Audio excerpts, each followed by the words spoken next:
السلام علیکم۔ پاکستان میں موجود ہزارہ افغانوں، ان کی مشکلات اور حالات پر بی بی سی کے ایڈیٹوریل پیج پہ ایک مضمون چھپا ہے۔ وہ مضمون اس ولاگ میں آپ کی خدمت میں رکھوں گا۔ بڑا ہی خاص ولاگ ہوگا یہ، میرے ساتھ جمے رہیے گا، مکمل ولاگ دیکھیے گا اور دوستوں سے ضرور شیئر کیجیے گا۔ اور اگر آپ کو ولاگ پسند آئے تو ضرور لائک بھی کر لیں، سبسکرائب بھی چینل کو کر لیں اور دوستوں کے ساتھ بھی ضرور شیئر کریں۔ وہ تو لازمی ہے، انشاءاللہ ولاگ آپ کو پسند آنے والا ہے۔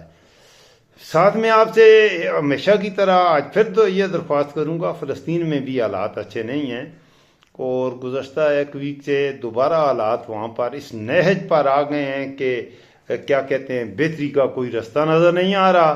تو اپنے فلسطینی بھائیوں کے لیے بھی اپنے سوشل میڈیا اکاؤنٹس پر اور کچھ نہیں، ایک آدھ پوسٹ لگا دیا کریں، اتنا ہی کافی ہے۔ That's all what we can do. بہرحال آتے ہیں اپنے ٹاپک پہ۔ پہلے میں ذرا وہ مضمون آپ کی خدمت میں کچھ اس کے اقتصابات رکھوں گا اور آخر میں اپنی رائے بھی انشاءاللہ کچھ دوں گا۔ ایک ہلتی ہوئی موبائل فون ویڈیو میں ایک خاتون کی آواز سے گھبراہٹ آیاں ہے۔ یہ ویڈیو دروازے میں موجود ایک سوراخ سے بنائی گئی ہے جس میں موبائل کیمرہ بار بار فوکس میں آ جا رہا ہے۔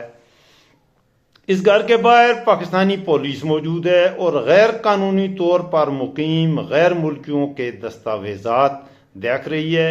افسران متعدد دستاویزات کا بغور جائزہ بھی لے رہے ہیں اور ان کے ارد گرد کافی سارے لوگ بھی کھڑے ہیں، اور اس کے بعد اچانک یہ ویڈیو بند ہو جاتی ہے۔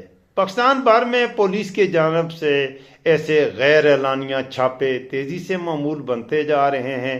یہ ایک ایسا کریک ڈاؤن ہے جو ان ہزاروں غیر ملکیوں کے خلاف کیا جا رہا ہے جن کے پاکستان میں رہنے کا جنہیں قانونی حق نہیں شاید۔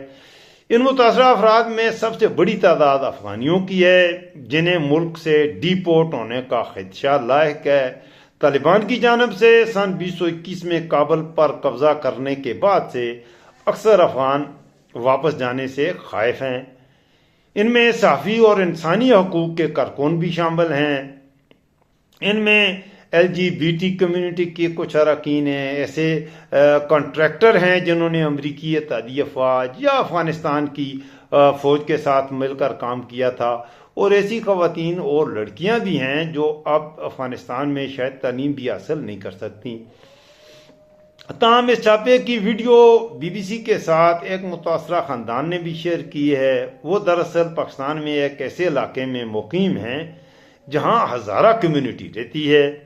ہزارہ کمیونٹی کی اکثریت شیعہ مسلمان ہیں جنہیں سنی انتہا پسندوں کی جانب سے اکثر پہلے بھی نشانہ بناتا جا رہا ہے۔ ان فرقوں میں متعدد اختلافات پائے جاتے ہیں جن کے باعث دونوں برادریوں کے درمیان موجود فرقہ وارانہ تقسیم ان کے درمیان خلیج کو مزید بڑھا دیتی ہے۔ افغانستان میں نشانہ بنائے جانے کے خوف سے اکثر ہزارہ سن 2021 کے بعد سے پاکستان منتقل ہو گئے تھے۔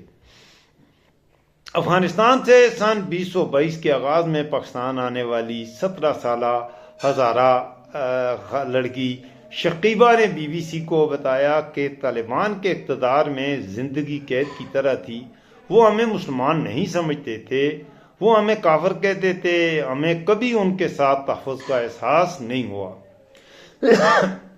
شقیبہ نے اپنے علاقے میں پولیس کے متعدد چھاپے دیکھے ہیں لیکن تاحال ان کے گھر کوئی نہیں آیا۔ انہیں ڈر ہے کہ انہیں یا ان کے خاندان کو چار دیواری سے نکلنے کی صورت میں شاید اٹھا لیا جائے گا۔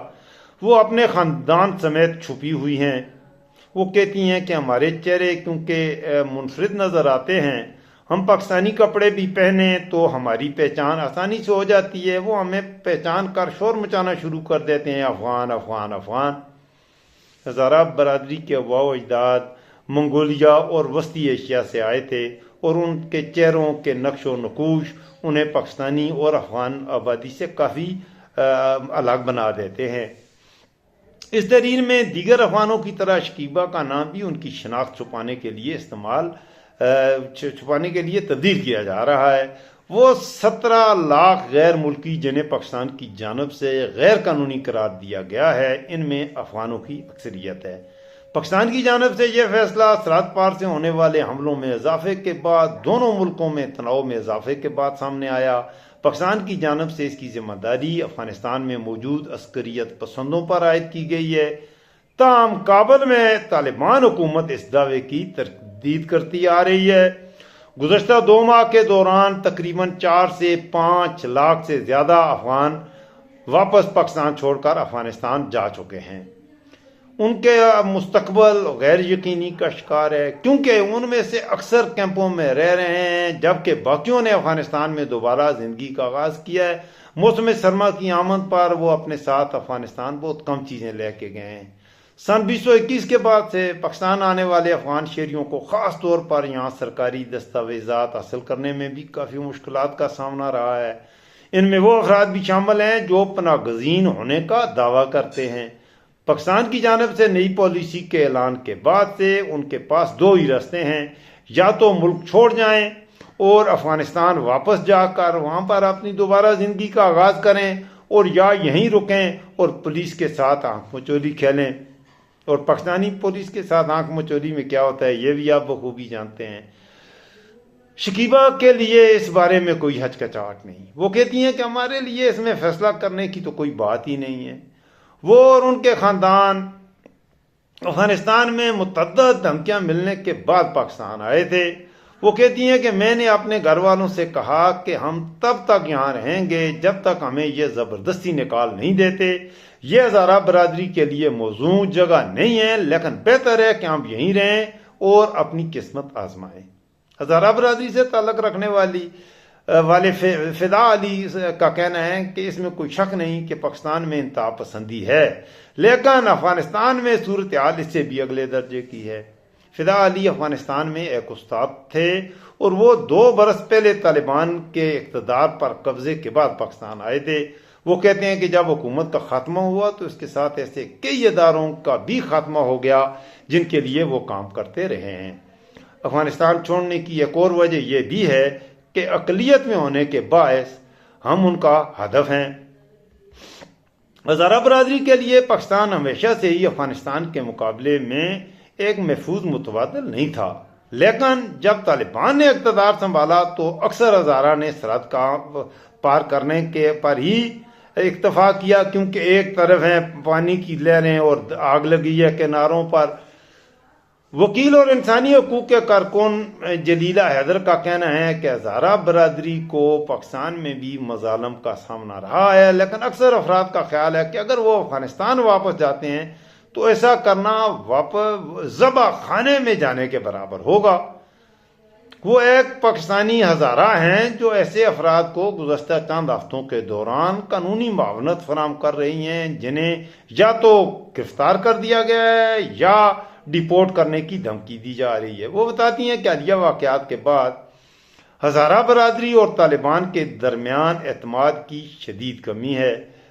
شکیبا کہتی ہیں کہ اس کے باعث ان میں خوف تو موجود ہے، لیکن وہ خوف جو افغانستان میں ان کو جا کے جس کا سامنا پیش کرنا آئے گا اس سے بہرحال یہاں انہیں وہ کچھ محفوظ سمجھتی ہیں۔ انہوں نے مزید BBC کو یہ بھی بتایا کہ ہم طالبان سے خوف زدہ تھے کہ وہ ہمیں قتل کریں گے، جیسے انہوں نے پہلے بھی کیا تھا، لیکن جب طالبان سن 1996 سے 2001 کے درمیان اقتدار میں تھے تو ہزارہ جنگجوؤں نے ان کے خلاف لڑائی لڑی تھی۔ ہیومن رائٹس واچ کے مطابق اس دوران طالبان نے ہزاروں کی تعداد میں ہزارہ کو ہلاک بھی کیا تھا۔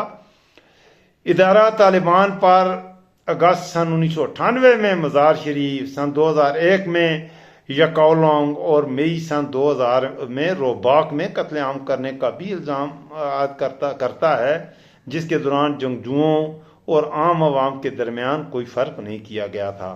ایک طالبان ترجمان نے کہا ہے کہ یہ سچ نہیں ہے اور یہ اموات ایک مسلح جدوجہد کے بعد ہوئی تھیں اور دونوں اطراف سے اموات ہوئی تھیں۔ بہرحال اب میں مزید آگے نہیں جانا چاہتا، میں نے جو کرنا تھا میں نے آپ کی خدمت میں رکھ دیا۔ اب میں آخر میں آپ کی خدمت میں ولاگ ختم کرنے سے پہلے رکھوں گا، یہ بات ضرور رکھوں گا، دیکھیں دنیا میں آپ جہاں کہیں بھی رہتے ہیں تو یہ کم از کم سمجھیں کہ انسان ہوتا ہے اس کا کوئی بھی مذہب ہو، اس کا کوئی بھی رنگ و نسل ہو، کوئی بھی زبان بولتا ہو، بہرحال انسان ہونے کے ناطے اس کو انسان کا مقام دیا جانا چاہیے، اسے انسان ہونے والی عزت دینی چاہیے۔ پاکستان میں افغان کیسے آئے، یہ ایک لمبی داستان ہے، اس پر میں نے بہت سے ولاگ بنائے ہیں۔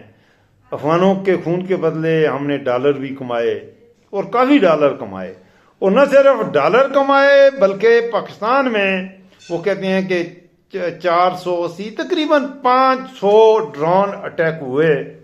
وہ اس جنگ کی وجہ سے جو افغانستانوں کی جنگ ہے اس میں ہم نے کیونکہ مغربی اتحادیوں کا، امریکہ اور اس کے اتحادیوں کا ساتھ دیا، اور اس ساتھ دینے کے بدلے میں انعام میں انہوں نے پاکستان پر ڈرون اٹیک کیے، اور پاکستان میں ان ڈرون اٹیک کا اگر میں تفصیلی تذکرہ کروں گا تو 2-4 واقعات میں آپ کی خدمت میں ضرور رکھوں گا۔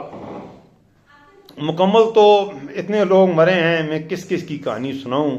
ایک ایک کی کہانی جو ہے اتنی دردناک ہے، اتنی آنسو بہانے والی ہے کہ وہ بیان ہی نہیں کی جا سکتی۔ ایک مدرسہ پہ حملہ ہوا، اس میں 82 بچے تھے، 82 بچے تھے، اور وہ بچے تہجد کی نماز کے لیے اٹھے۔ آگے شب معراج آ رہی تھی تو وہ بچے روزہ رکھنے کے لیے، سحری کے لیے صبح 2 بجے وہ بچے اٹھے، اور نماز تہجد ادا کرنے کے بعد انہوں نے سحری کھانی تھی کہ ایک ڈرون اٹیک ہوا، اور وہ 82 کے 82 بچے سارے کے سارے، ان میں سے کوئی بچا نہیں۔ اب میں کیا کہوں، یہ بھی ہوا ہے۔ ایک دفعہ ایک شادی ہو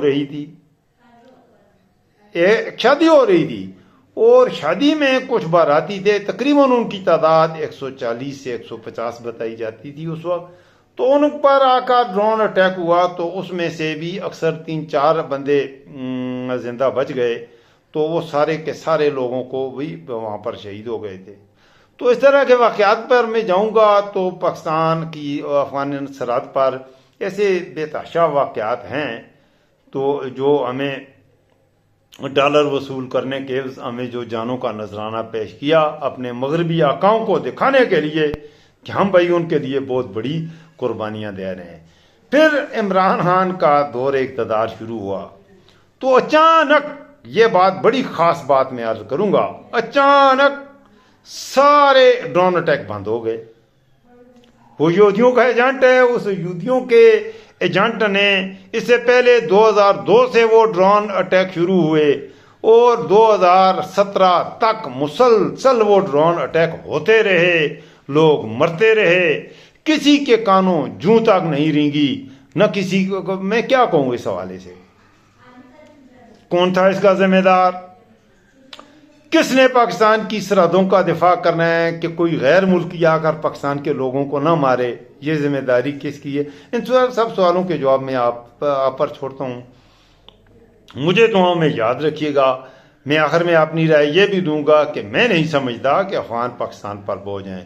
انہوں نے بڑی محنت سے یہاں اپنے کاروبار جمائے ہیں، تو ان کا پاکستان میں رہنا، وہ ہمارے بھائی ہیں، اور وہ وہاں پر ان کی اگر مشکلات ہیں تو پاکستان اور افغانستان کو ایک دوسرے کے ملکوں میں آنے جانے کی، یہ میری رائے ہے، آزادی ہونی چاہیے۔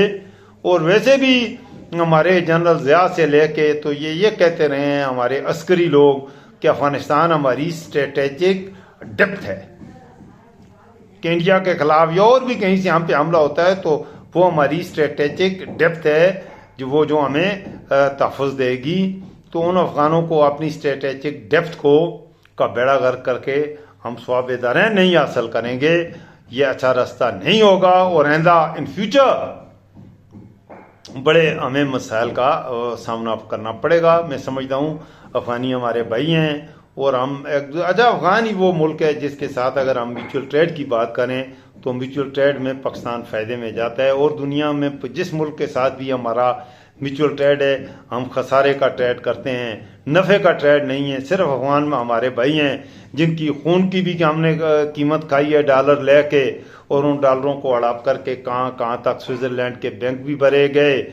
افغان بھائیوں کے خون سے لائے گئے ڈالروں سے دبئی میں پلازے بنے، افغان بھائیوں سے چوری کر کے لائے گئے ڈالروں میں سرے مال بھی بنے، ایون فیلڈ میں جائیدادیں خریدی گئیں، پتہ نہیں ہے سرجریاں ہوئیں کیا کچھ ہو گیا، اور آج ان افغان بھائیوں کے ساتھ یہ جو میں سے مناسب نہیں سمجھتا۔ بہرحال آپ اپنے فیڈ بیک میں مجھے بتائیے گا اس بارے میں آپ کی کیا رائے ہے، مجھے دعاؤں میں رکھیے گا یاد، اور اس ولاگ کو ضرور شیئر بھی کیجیے گا۔ سچ کو دوسروں تک پہنچانا صدقہ جاریہ ہوا کرتا ہے، اس لیے میرے ولاگ کو ضرور، میں اپنی طرف سے سچ کہہ رہا ہوں، جو میں محسوس کرتا ہوں وہی بیان کرتا ہوں، میں کسی طرح کی اس میں منافقت نہیں کرتا، یہی میرا الحمدللہ طریقہ ہوتا ہے۔ تو مجھے دعاؤں میں یاد رکھیے گا۔ اللہ حافظ، فی امان اللہ۔